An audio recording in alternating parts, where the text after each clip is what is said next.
Jadi pemuda tadi itu nggak tahu kalau ia adalah Nabi Musa. Di dalam ruangan itu terdapat seorang orang tua yang sudah tua renta, yang lumpuh, hanya bisa berbaring dan nggak bisa berbuat apa-apa.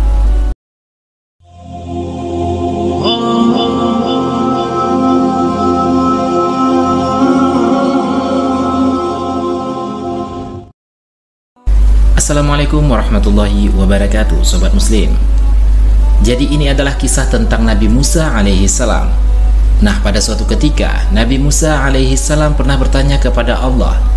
Nabi Musa bertanya kepada Allah, "Wahai Tuhanku, siapakah teman dudukku nanti di surga?" Ya, Nabi Musa mungkin pada saat itu penasaran tentang siapa yang duduk dan mendampingi dia di surga. Nah, Allah pun kemudian menjawab pertanyaan Nabi Musa tadi. Allah memberitahu bahwa teman dudukmu di surga nanti adalah seorang pemuda yang berada di pasarmu, yaitu pasar di kotamu, kata Allah. Allah memberikan ciri-ciri yang sangat detail tentang pemuda tersebut. Ia adalah seorang penjagal daging dan penjual daging. Setelah mendapatkan jawaban dari Allah, Nabi Musa pun langsung bergegas untuk menuju ke pasar yang ada di kota tempat Nabi Musa tinggal. Nabi Musa mencari seorang pemuda yang menjual daging. Akhirnya ia menemukan pemuda tersebut. Nah, Nabi Musa ketika melihat pemuda itu, ia hanya memperhatikan dari jauh. Nabi Musa penasaran aktivitas dan apa yang dilakukan pemuda itu sehingga ia menjadi teman duduk Nabi Musa di surga. Nah, dari pagi, siang, hingga petang Nabi Musa menunggu dan memperhatikan pemuda tersebut. Karena Nabi Musa masih penasaran tentang apa yang dilakukan pemuda itu. Hingga selesai pemuda itu berdagang atau berjualan daging, Nabi Musa pun menghampirinya. Nabi Musa mengaku kepada pemuda itu bahwa dia adalah seorang musafir. Ia tidak punya arah dan tujuan, dan ia meminta pemuda tersebut menjamunya sebagai tamu. Ya, Nabi Musa bertanya kepada pemuda itu, "Aku adalah seorang musafir," kata Nabi Musa. "Apakah engkau bersedia menjamuku sebagai tamu?" kata Nabi Musa. "Ya, aku akan menjamumu sebagai tamu," kata pemuda itu. Maka pemuda itu bergegas untuk mengemasi barang dagangannya dan pulang ke rumahnya, dan mengajak Nabi Musa untuk mengikutinya ke rumahnya untuk dijamu sebagai tamu sebagaimana permintaan Nabi Musa tadi. Nah, setelah tiba di rumah pemuda tersebut, Nabi Musa pun dijamu layaknya tamu. Nabi Musa disuguhi daging yang dimasak oleh pemuda itu dengan kuah kari yang sangat nikmat. Nabi Musa pun menyantap makanan tersebut. Nabi Musa saat itu masih memperhatikan nih, apa sih aktivitas atau apa sih sikap atau keistimewaan dari pemuda tersebut sehingga menjadi teman duduknya di surga. Masih penasaran Nabi Musa hingga berada di rumahnya. Jadi pemuda tadi itu nggak tahu kalau ia adalah Nabi Musa.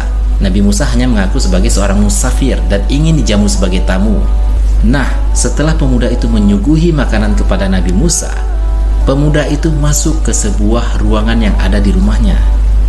Nah, dalam ruangan itu Nabi Musa bisa melihat nih dari tempatnya duduk. Di dalam ruangan itu terdapat seorang orang tua yang sudah tua renta, yang lumpuh, hanya bisa berbaring dan nggak bisa berbuat apa-apa.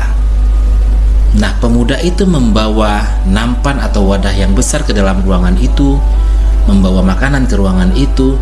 Kemudian pemuda itu memberikan makan orang tua itu dengan sangat telaten, dengan sangat sabar memberi makan orang tua itu hingga orang tua itu kenyang.